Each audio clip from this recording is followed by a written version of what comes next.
Hola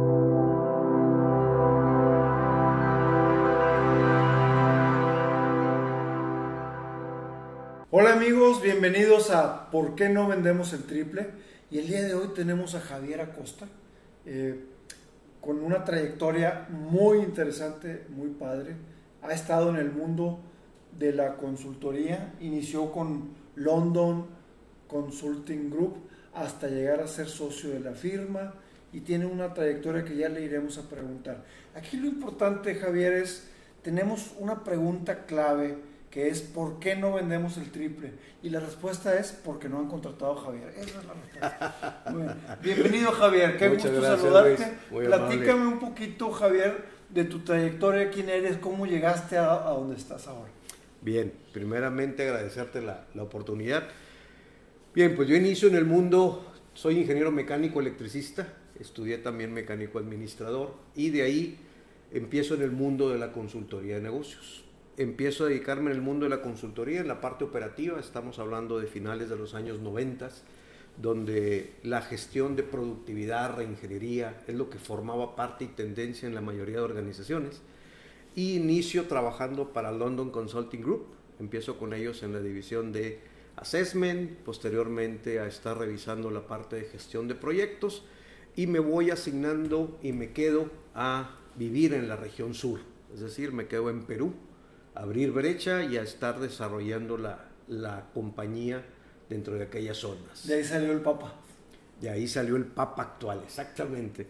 Y dentro de esta zona me quedo la primera etapa de mi vida donde me toca formarme como consultor y llegar a ser nombrado ya para pasar a Centroamérica a manejar diversos rubros de consultoría. Estando en Perú, pues me tocó trabajar con grupos económicos muy importantes. La mayoría de Sudamérica son grupos que pertenecen a familias, son los que realmente manejan casi la parte económica de los países directamente. Y de ahí paso directamente a Centroamérica a hacer la fusión de Seneca y Novartis en agronegocios, que es Syngenta.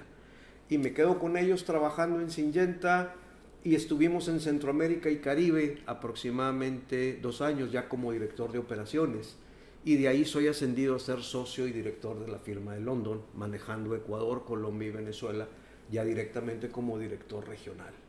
Entonces ahí en ese lapso empieza un balance de vida y profesional, porque en este momento yo ya estoy casado, yo ya tengo mi primer hijo, y era un mundo en el cual sí es muy bonito aprender, es muy bonito lo que tú vas desarrollando con las empresas, pero empieza un concepto que es la familia.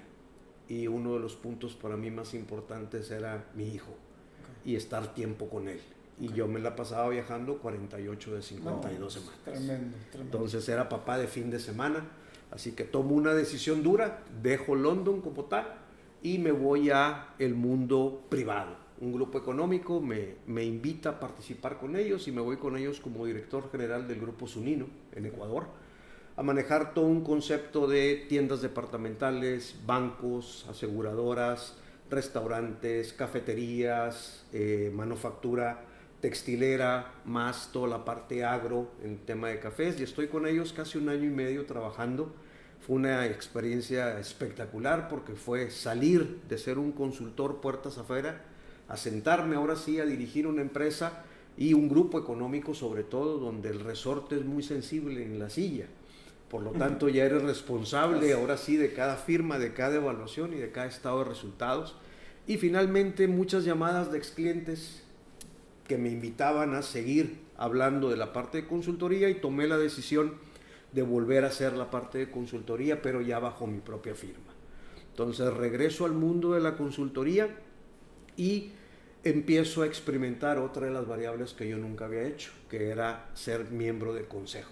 Con Grupo Sunino me quedo como miembro de consejo con ellos y empieza a ser otra vertiente que se empieza a mezclar. Por lo tanto me dedicaba a ser consultor y adicionalmente a ser miembro de consejo en algunas empresas, así que al término de la consultoría por lo general me invitaban a quedarme como consejero con ellos para darles los tips de qué tenían que hacer y qué tenían que desarrollar. Pues qué impresionante trayectoria, qué padre que has tenido tantos éxitos y te felicito. Yo coincido contigo en el tema de familia, es lo más importante.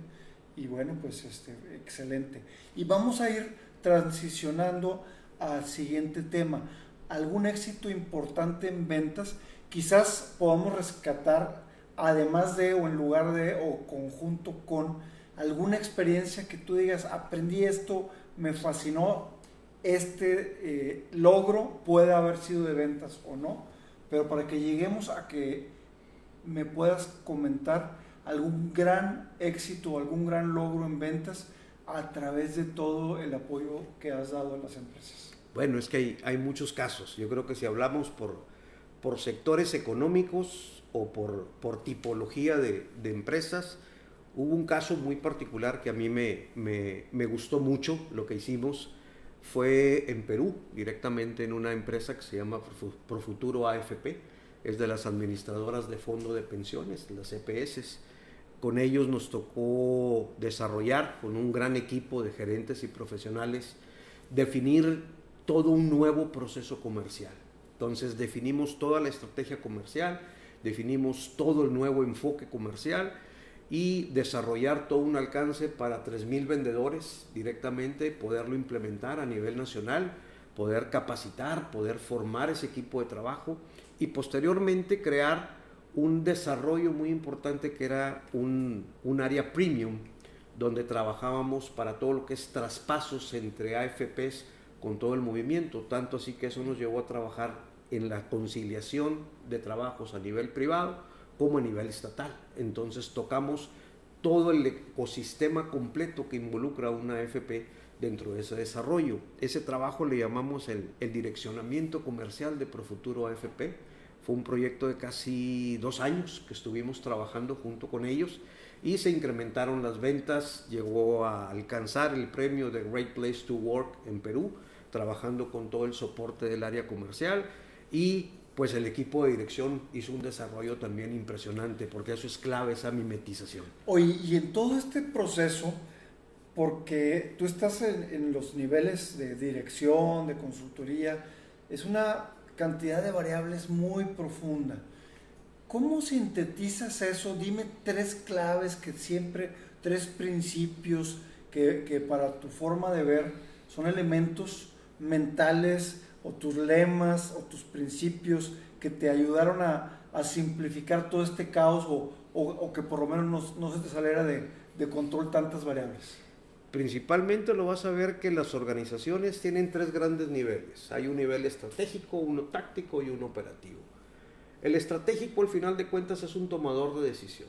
Realmente el estratégico nos pagan por tomar una decisión y es ese conocimiento que tenemos que tener. Sin embargo, el área clave es la del medio, que son todos los que son tácticos, porque es el que amalgama la parte operativa con la parte estratégica.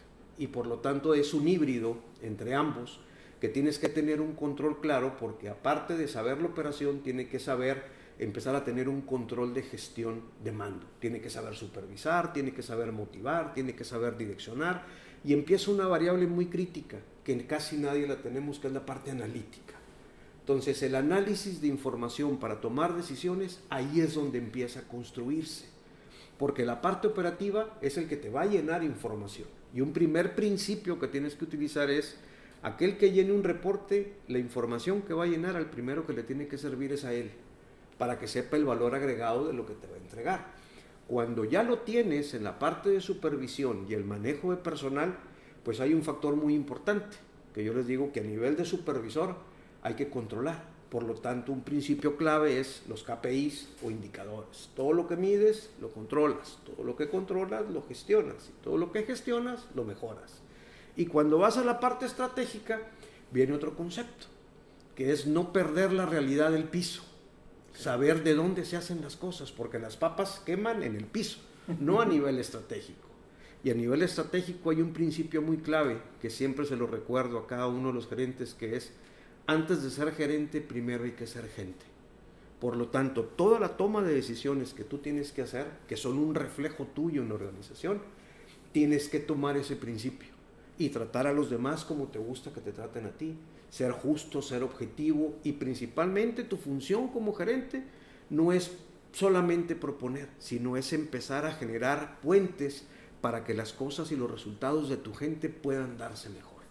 En ese proceso, pues estamos en la línea donde antes la analítica se hacía a mano, luego la computadora, todos los software que te sintetizaban, luego pues viene Business Intelligence, viene Big Data y luego ya viene la inteligencia artificial. Me imagino que esa parte la hiciste pues no tan con inteligencia artificial, alguna parte, o ya estaba bien desarrollado eso. No, gracias a Dios me tocó aprenderlo desde la base. Fíjate. Me tocó primero de piso, de llenar el reporte, de tener una bitácora, de estar midiendo todo a mano, después apoyarnos en un Excel y principalmente ver toda la evolución de los modelos de gestión. Lastimosamente, les inventamos nombres cada vez, pero la esencia sigue siendo la misma. Hasta el final de cuentas es un sistema de información donde las variables que vas a controlar son tus factores clave de éxito. ¿Qué está pasando? ¿Sí? Sí. Y esos factores clave tienes que estarlos midiendo por medio de un sistema que es una herramienta, sistema de información gerencial, que anteriormente lo podías hacer en un Excel con un bottom-up o un drill-down directamente de cada uno, o lo podías poner en un intranet.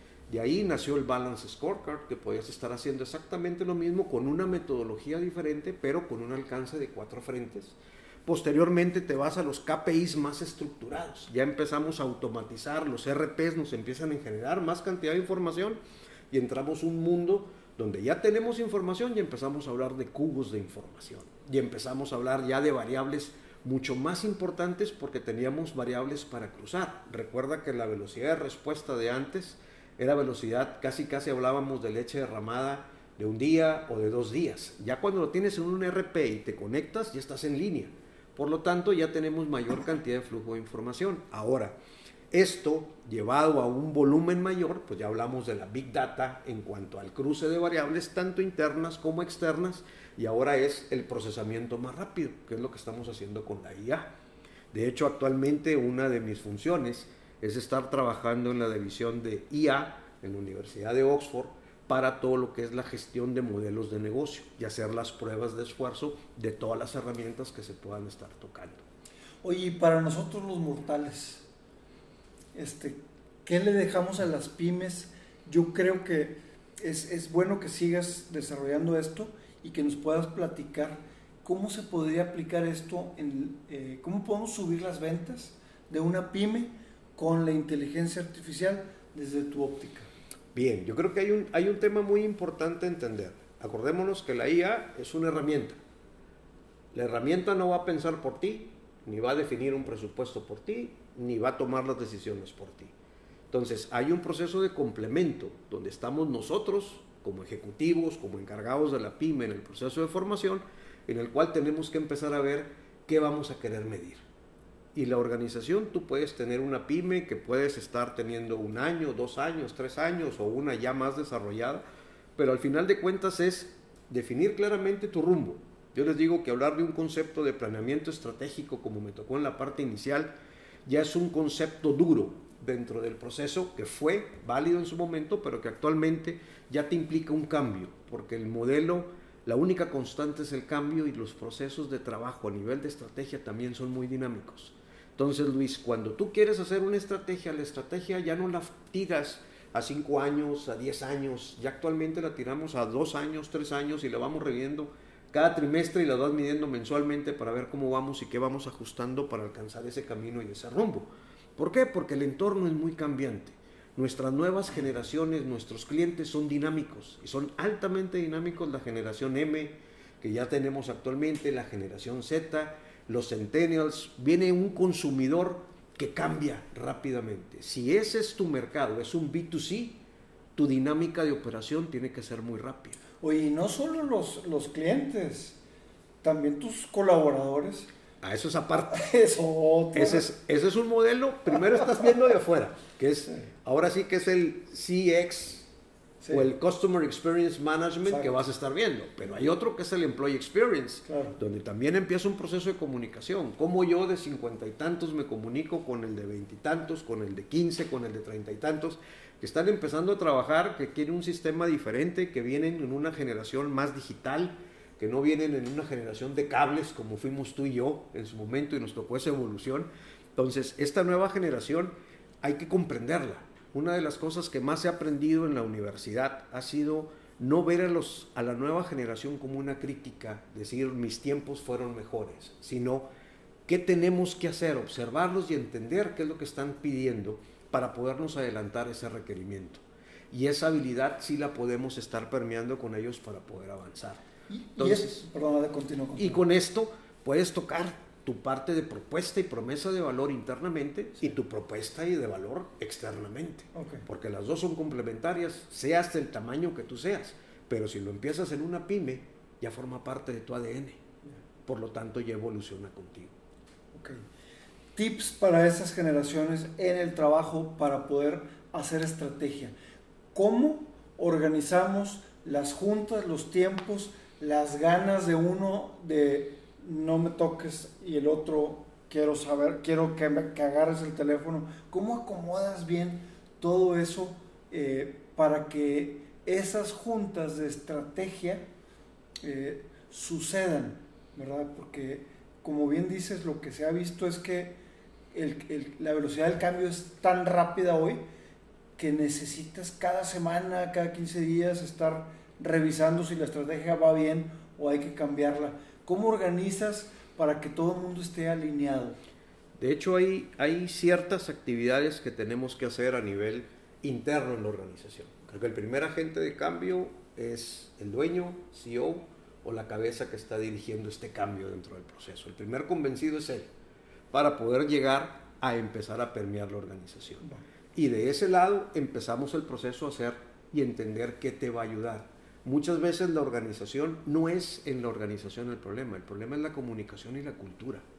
Y no nos hemos dado cuenta. Tú puedes tener, y hacíamos la vez pasada, hice un documental de un informe, que hicimos un estudio, porque tú puedes tener la empresa con el mejor RP del mundo, y puedes tener un RP de clase mundial, puedes tener tu mejor esquema de compensaciones, tu mejor esquema de promociones, con asesorías, con base, con actividades extracurriculares, con una buena oferta, pero al final de cuentas no caminas o caminas muy lento. Y muchas veces está brindado por la cultura y la comunicación, que son factores que normalmente no tomamos en cuenta porque no alcanzamos a entender con quién trabajamos. Y con quién trabajamos significa entender que unos entendemos en números, otros en frutitas, otros en dibujos, otros en palabras, otros sí pueden comprender una parte de cada una de estas variables, y es nuestro deber como gerentes empezar a entender hacia dónde van, porque no es solamente un peso de recursos humanos para desarrollarlo, es un conjunto de factores que nos va a permitir poderlo hacer. Por lo tanto, si todos están en ese camino, empieza un principio que yo les hablo mucho a nivel de estrategia. Tú haces una estrategia, pero si tu organización es un transatlántico, y te digo, el mercado se movió a la derecha, entre los que pasan la voz del primero hasta el último y que dé vuelta a la derecha, ya el cliente se fue para la izquierda. Entonces tu organización es tan pesada y tan burocrática a veces que la vuelves por normativas, por comités, por evaluaciones, que no te permite una agilidad. Y lo que tú necesitas es que en la toma de decisiones la agilidad de tu organización sea realmente un remolcador, que tú lo puedas mover rápidamente. Oye, ¿te parece que estamos encontrando que, bueno, la pyme por naturaleza tiene la capacidad de tener esa agilidad? Lo que no tiene quizás es necesariamente la estrategia, la visión completa, y quizás ya tienen más acceso a esas cosas a través de herramientas como las que tenemos hoy. Es que hoy tenemos muchas herramientas, tenemos mucha información a nivel de inteligencia de mercado. Es uno de los primeros puntos que tenemos que estar visualizando. Si tú estás manejando el timón, tienes que saber qué está haciendo tu competencia. No para estarle copiando, saber hacia dónde va y qué es lo que está desarrollando y qué puedo hacer mejor. Porque un diferencial no es perenne. Un diferencial se te lo pueden cambiar en 2 días. En 3 días ya te lo están igualando y te lo están hasta mejorando. Entonces, continuamente, todas las organizaciones, así sea pequeña, tienes que tener un espacio de innovación y de desarrollo. Y nos hemos olvidado de esas áreas de I+D o un concepto de innovación, de pensar fuera de la caja y estar cuestionando lo que estamos haciendo y hacia dónde tenemos que avanzar. Entonces, esa parte creativa no la puede perder la organización, pero una parte creativa con orden.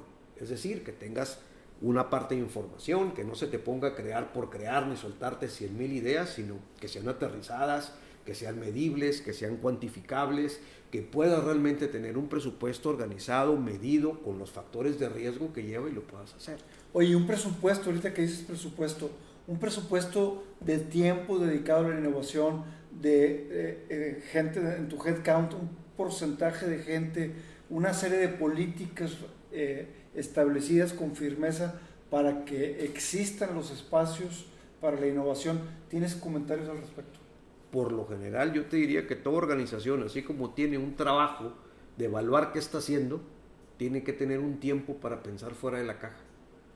Dicen por ahí, yo les digo siempre una frase cuando están trabajando conmigo, le digo que siempre es momento de oler café, como si estuviéramos eligiendo un perfume, para poder quitar todos los aromas, salirnos de lo que estamos haciendo y cuestionarnos lo que estamos desarrollando. Eso no implica que te vayas a un retiro con todos los gerentes, no, es un momento donde a veces cada uno tiene que estar evaluando lo que está haciendo, tú profesionalmente, si eres un pyme más, porque si tú eres la cabeza y el líder, tú te regañas, tú te felicitas, tú te motivas, tú te desmotivas, tú te confrontas y tú crees que vas a encontrar esa solución. Y lastimosamente, ser dueño y ser CEO o ser gerente general es el cargo más solitario que vas a hallar. Y lo que necesitas es dónde voy a rebotar ideas para poder amalgamar ese proceso, que es mucho lo que tú has desarrollado con este tipo de programas. Entonces, este desarrollo es lo que te permite poder englobarlo dentro de ese proceso. Por lo tanto, si la persona lo que está buscando es qué más va a estar haciendo, divide la semana en 5 días hábiles. Cada día equivale a un 20% de tu tiempo. De ese 20% que le vas a poner, ¿cuánto de un día le quieres dar? ¿Un 10%? Es una mañana. Una mañana a revisar tu plan y tu cumplimiento y puedes dedicarle una mañana cada 15 días a pensar fuera de la caja. ¿Todos los puestos, unos más que otros, cuáles? Hay que escuchar a todos, porque las ideas no solamente vienen de arriba. El que está abajo sabe la realidad del día a día. Ahí sabe las papas queman. Si quieres saber de ventas, la inteligencia de ventas, tu mejor inteligencia de ventas es tu vendedor. No es marketing, es tu vendedor, que es el que está en el día a día. Marketing vas a ver tendencias, te va a hacer estudios como los hacemos con mi socio, pero te va a permitir poder minimizar tu factor de riesgo. Pero el que está en el día a día es el de acá. Por lo tanto, ese proceso de comunicación es el que tienes que tener ágilmente definido para evaluar, validar y tomar la decisión de cómo se va a revertir. Y ahí es donde se pierde, porque creemos que todo es un estudio, o todo es una planeación, o todo es una reunioncitis.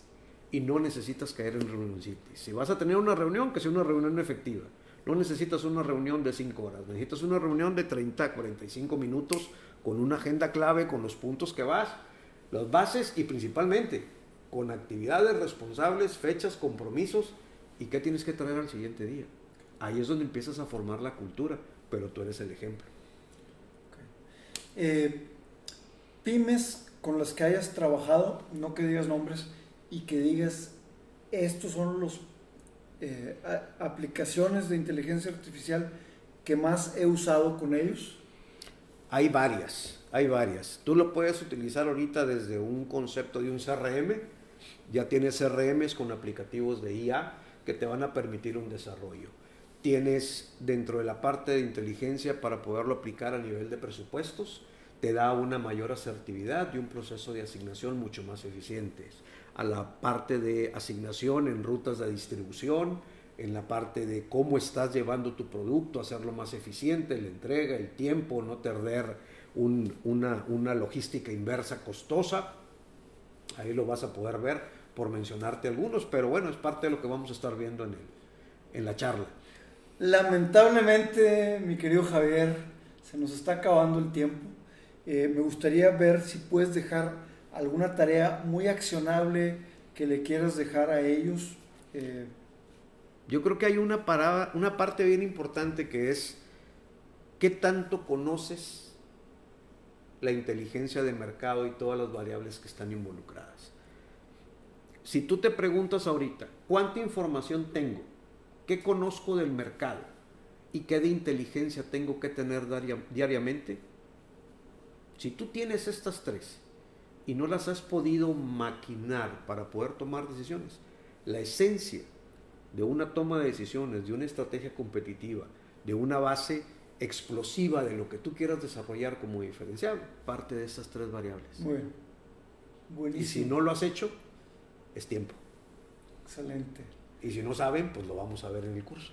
Lo vamos a ver. Muy bien, pues Sale. Padrísimo, te esperamos, los esperamos. El 9 de octubre, Sales Summit, 8 de la mañana, Club Ejecutivo. ¿Por qué no vendemos el triple.com? Javier, Gracias. hasta luego. Excelente. Gracias.